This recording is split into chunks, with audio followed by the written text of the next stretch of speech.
मेरे पापा बहुत अमीर इंसान थे और मैं उनके करोड़ों की जायदाद की अकेली वारिस थी। पापा ने मेरे लिए एक मिडिल क्लास फैमिली का लड़का ढूंढा ताकि वो मेरी इज्जत करे और फिर हमारी शादी हो गई। शादी के बाद पापा का सारा बिजनेस मेरे पति ने संभाल लिया। एक दिन अचानक पति अपनी विधवा भाभी को घर ले आया और रात को मैं अपने पति को उसके कमरे से बाहर निकलते देखी तो एक दिन रात में अपने पति के पीछे गई और पति ने जो अपनी विधवा भाभी के साथ किया उसे देखकर तो मेरे पैरों तले से जमीन खिसक गई।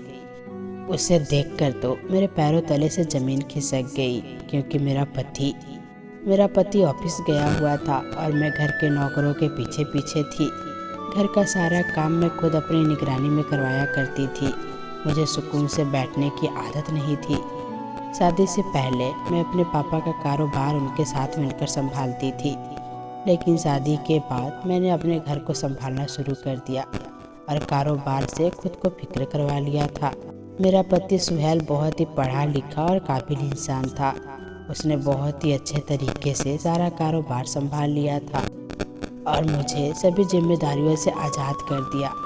मैं और सुहेल एक बहुत बड़े बंगले में रहते थे और हमारी शादी को 2 महीने ही गुजरे थे। ये 2 महीने मेरी ज़िंदगी में बहुत ही खुशी भरे थे। सुहेल ने मेरा बहुत ज़्यादा ख्याल रखा था। मैंने नौकरानी से कहकर सुहेल के लिए खाना तैयार करवाना शुरू कर दिया क्योंकि वो दोपहर का खाना खाने घर ही आते थे। सुहेल के आने से पहले मैं भी तैयार हो गई। मैंने सोचा था कि आज मैं उन्हें ऑफिस नहीं जाने दूंगी, बल्कि उनके साथ कहीं घूमने फिरने के लिए जाऊंगी। सुहेल जब वापस आए तो वो अकेले नहीं थे, बल्कि उनके साथ एक औरत भी थी जिसे मैं पहली बार ही देख रही थी।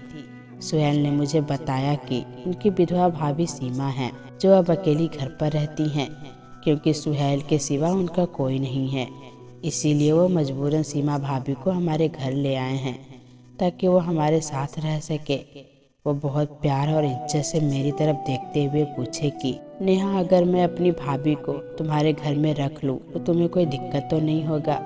तुम चाहो तो हम भाभी को बाहर वाले रूम में जगह दे देते हैं, लेकिन मेरी भाभी का मेरे सिवा और कोई सहारा नहीं है क्योंकि मेरे भाई का कुछ दिन पहले ही एक एक्सीडेंट में जान चली गई और मेरे माँ बाप भी इस दुनिया में नहीं हैं, तो इसीलिए मैं उन्हें अकेला नहीं छोड़ सकती। पहले उनको वक्त ने बहुत तकलीफ दिए हैं और जवानी में ही अपने पति की जुदाई का अकेलापन झेलने पर मजबूर हो गई हैं। मैं इन्हें खुद से दूर नहीं कर सकता। सुहेल की आंखों की नमी देखकर मैं तड़प उठी। मैंने नाराजगी का जाहिर करते हुए कहा कि सुहेल, आप कैसी बातें कर रहे हैं? आपकी भाभी मेरी भी कुछ लगती हैं और भला मैं अपनी जेठानी को बाहर वाले रूम में क्यों रखूँगी? हमारा इतना बड़ा बंगला है, बहुत सारे कमरे खाली पड़े हैं। आप जो चाहें भाभी को वो कमरा दे सकते हैं। मेरी बात सुनकर सुहेल का चेहरा खिल उठा। वो मेरा हाथ पकड़कर कहने लगा कि नेहा, मैं तुम्हारा एहसानमंद रहूँगा। मैंने उससे कहा कि अगर आपने एक बार भी ऐसी बात कही तो मैं आपसे पूरी तरह नाराज़ हो जाऊँगी। मैं आगे बढ़कर सीमा भाभी यानी कि अपनी जेठानी को गले से लगाई और सुहेल से कहा कि आप इन्हें अपने कमरे में ले जाएं, मैं सबके लिए खाना लगाती हूँ। सुहेल ने भाभी को हमारे बराबर वाले कमरे में जगह दे दी थी। अब मैंने सबके लिए खाना लगा दिया। थोड़ी ही देर में सुहेल और मेरी जेठानी भी खाने के लिए चले आए थे। मैं सुहेल की भाभी के बारे में कुछ भी नहीं जानती थी और ना ही शादी से लेके आज तक उसने कभी अपनी भाभी का जिक्र किया था। सुहेल की भाभी बहुत ही मासूम और खूबसूरत सी थी। वह सर झुकाए बैठी खाना खा रही थी और मैं अंदर ही अंदर सोच रही थी, एक किस्मत ने इस बेचारी पर कैसा सितम ढाया है।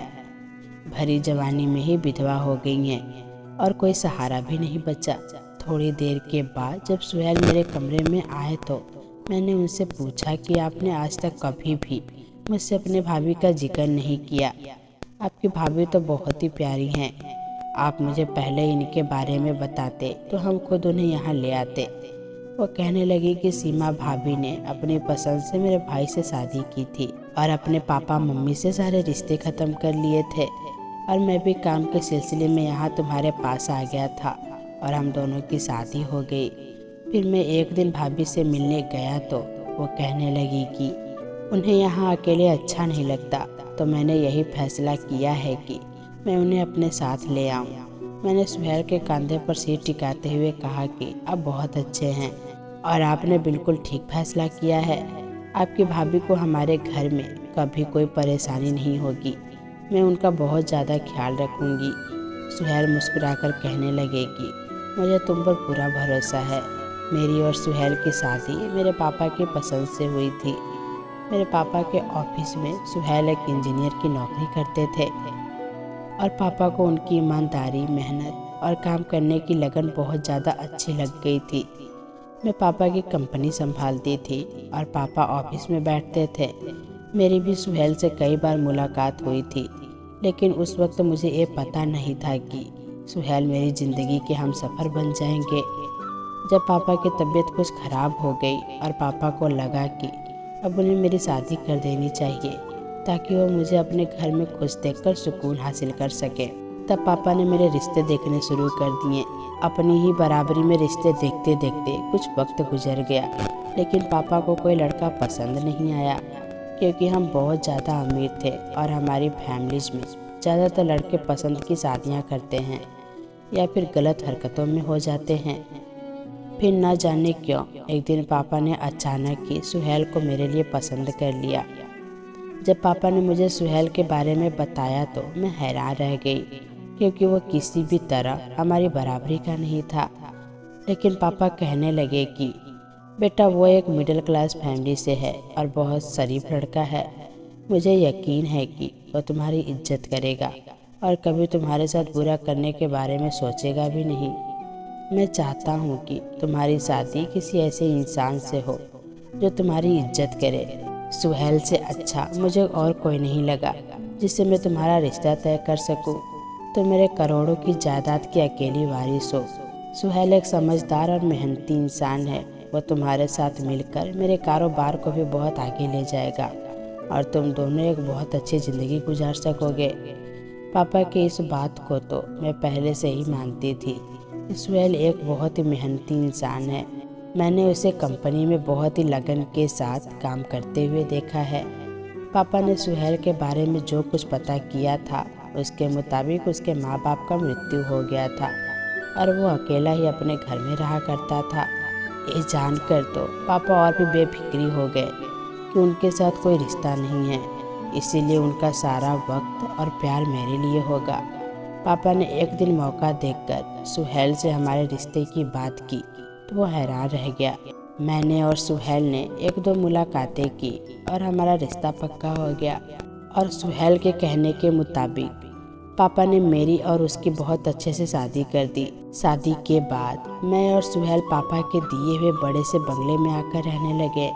सुहेल मेरा साथ पाकर बहुत खुश था और पापा की बात बिल्कुल सच साबित हुई। सुहेल ने पहले ही दिन से मेरा इस कदर ख्याल रखना शुरू कर दिया कि मैं हैरान रह जाती।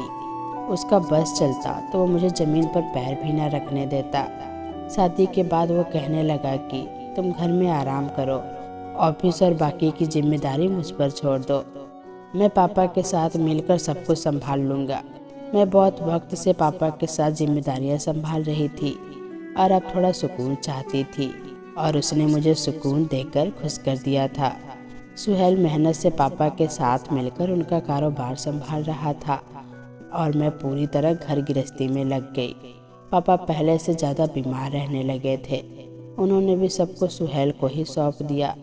वो कभी कभार एक चक्कर ऑफिस का लगा लेते और सुहेल को काम करता देखकर पापा खुश होते थे। उसने हमारे कारोबार को बहुत बुलंदियों पर पहुंचा दिया था।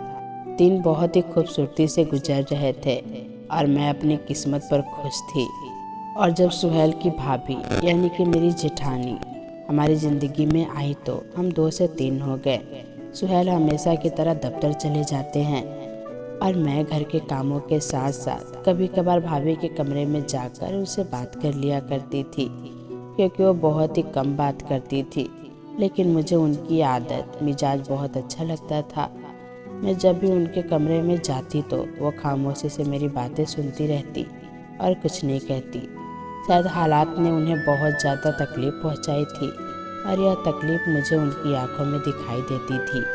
मैं चाहती थी कि भाभी भी जिंदगी की तरफ लौट आए, इसीलिए मैं उन्हें कमरे से बाहर आने को कहती रहती थी।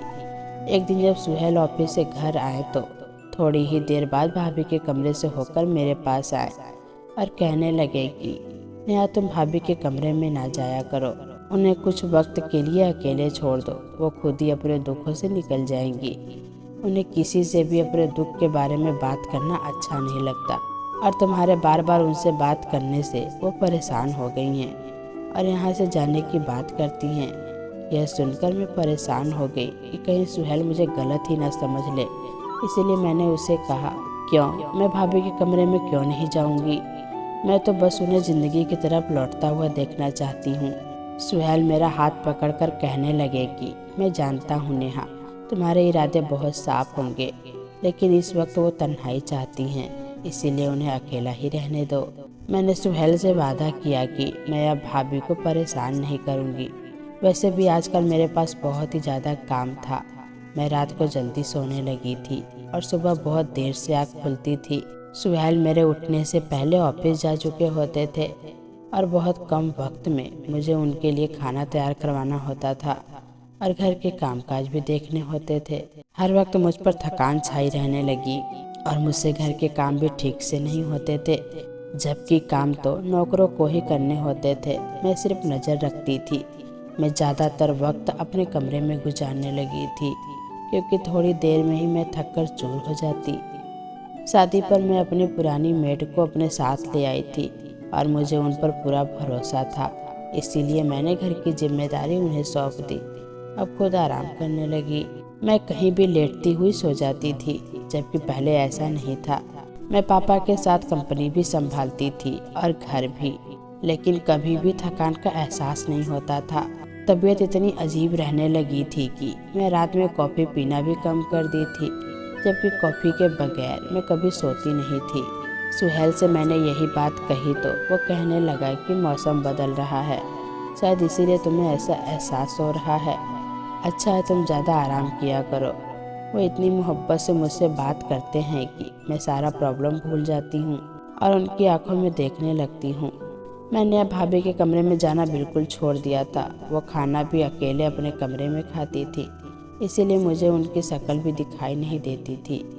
सुहेल ऑफिस से घर आने के बाद ही अपनी भाभी के कमरे में चले जाते और कुछ वक्त उनके साथ गुजार कर वापस मेरे पास आ जाते थे। मुझे उनका अपनी भाभी को वक्त देने पर बिल्कुल भी एतराज़ नहीं था, लेकिन एक रात नींद से मेरी आँख खुली तो मैं सुहेल को बिस्तर पर नहीं पाई और हैरान हो गई कि आधी रात को वो कहाँ गए हैं। जैसे मैं उन्हें देखने के लिए कमरे से निकली तो मैंने सुहेल को भाभी के कमरे से निकलते हुए देखा। आधी रात को सुहेल का भाभी के कमरे में क्या काम है, लेकिन फिर मुझे लगा कि शायद ऐसे ही देखने के लिए गए होंगे। मैंने सुहेल को कुछ नहीं कहा और इससे पहले कि वो मेरी तरफ देखते मैं खुद ही कमरे में वापस आकर सोने के लिए लेट गई। ये सिलसिला अब चल पड़ा। अक्सर ही रात को मेरी आँख खुलती तो सुहेल कमरे में मौजूद नहीं होते थे। मुझे यह बात समझ नहीं आती थी कि सुहेल का आधी रात को अपनी भाभी के कमरे में क्यों जाना होता है, जबकि वो ऑफिस से आते ही अपनी भाभी के कमरे में जाते हैं और जितनी देर वो कमरे से बाहर रहते मैं बस करवटें बदल बदल कर सोती रही। एक रात ऐसा ही हुआ कि मेरी आँख खुली तो सुहेल कमरे में मौजूद नहीं थे और मुझे कुछ दोबारा नींद नहीं लग रही थी। भाभी से मुलाकात किए हुए भी काफ़ी दिन हो गए थे। मैंने सोचा कि मैं अभी उन लोगों के साथ बैठ जाती हूँ। मैं अपने कमरे से निकलकर भाभी के दरवाजे तक पहुँची तो दरवाज़ा पूरी तरह बंद नहीं था और अंदर का सब कुछ मुझे नज़र आ रहा था। इस मंजर ने मेरे होश उड़ा कर रख दी थी। मैं सोच भी नहीं सकती थी कि अपनी भाभी के साथ आधी रात को सुहेल ये भी कर सकते हैं। मेरे लिए अपने कदमों पे खड़े रहना भी मुश्किल हो गया। अंदर से आती आवाज़ों ने तो मेरे बोलने की ताकत भी छीन ली थी। सुहेल भाभी की सीने से लगाए बैठे थे और उन्हें प्यार कर रहे थे, पर ऐसी मोहब्बत एक देवर भाभी के बीच किसी भी सूरत में नहीं हो सकती। मैंने उन्हें जिस हालत में देखा था वो लफ्ज़ में बयान करना बिल्कुल भी मुमकिन नहीं था, लेकिन सुहेल और भाभी की बातों ने तो मेरे कदमों तले से ज़मीन निकाल दी। उनके रिश्ते की हकीकत भी पूरी तरह खुलकर मेरे सामने आई थी। भाभी कह रही थी कि और कितने दिन हम ऐसे ही देवर भाभी का ड्रामा करते रहेंगे और मैं अपनी ही सौतन को अपनी आंखों के सामने बर्दाश्त करती रहूंगी। मैं जब भी नेहा को देखती हूँ तो मेरा खून खौलने लगता है। अब मेरा दिल चाहता है कि मैं उसे ज़िंदगी से बाहर निकाल फेंकूं। तभी सुहेल भाभी से कह रहा था कि इसीलिए मैंने नेहा का तुम्हारे कमरे में आना ख़त्म करवा दिया है। मुझे यही डर लगा रहता है कि कहीं तुम्हें गुस्से में आकर के कोई सच्चाई बयान न कर दो। बस कुछ दिनों की बात है, फिर इससे जान छूट जाएगी और यह सारी दौलत और जायदाद हम दोनों पति पत्नी की हो जाएगी। भाभी कह रही थी कि इतने दिनों से तो इसी बात का इंतज़ार कर रही हूँ, लेकिन आप हर रात उनके साथ उसके कमरे में होते हैं और मैं यहाँ अंगारे पर लेटती हूँ। यह सोचकर मेरा दिल जलता है कि आपने उसे अपने बाहों में लिया होगा। सुहेल उनसे कह रहा था कि सीमा, तुम ही मेरी पहली और आखिरी मोहब्बत हो। तुम कब तक एक छोटे से घर में अपनी ख्वाहिशों को मारकर जीती रहोगी? इसीलिए मैंने हम दोनों के हक में यह फैसला किया है। मेरे लिए भी किसी औरत के साथ रहना आसान नहीं है। मैंने नेहा के बाप को जहर देना शुरू कर दिया है और इसी की वजह से वो अब पहले से ज़्यादा बीमार रहने लगा है। और नेहा के कॉफ़ी के जार में भी मैंने जहर मिला दिया है। वो रोज़ाना कॉफ़ी पीकर सोती होती है और यकीनन उसके शरीर में भी जहर अपना असर दिखा रहा है। इसी वजह से वो ज़्यादातर वक्त सोती रहती है।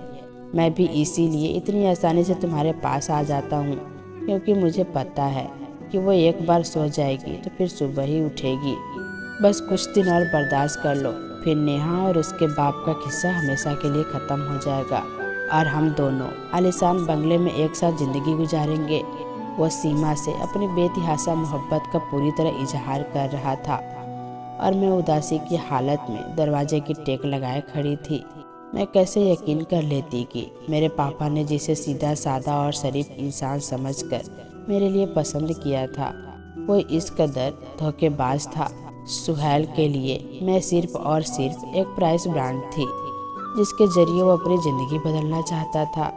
मेरे पापा को भी उसने मौत के करीब पहुंचा दिया था और वो जल्दी ही मुझसे छुटकारा पाना चाहता था। उसे बहुत अच्छी तरह मालूम था कि मेरे और मेरे पापा के मरने के बाद सब कुछ खुद ब खुद उसके हवाले हो जाएगा। इसीलिए वो हमारे आगे अच्छा बनने की ड्रामा करता है।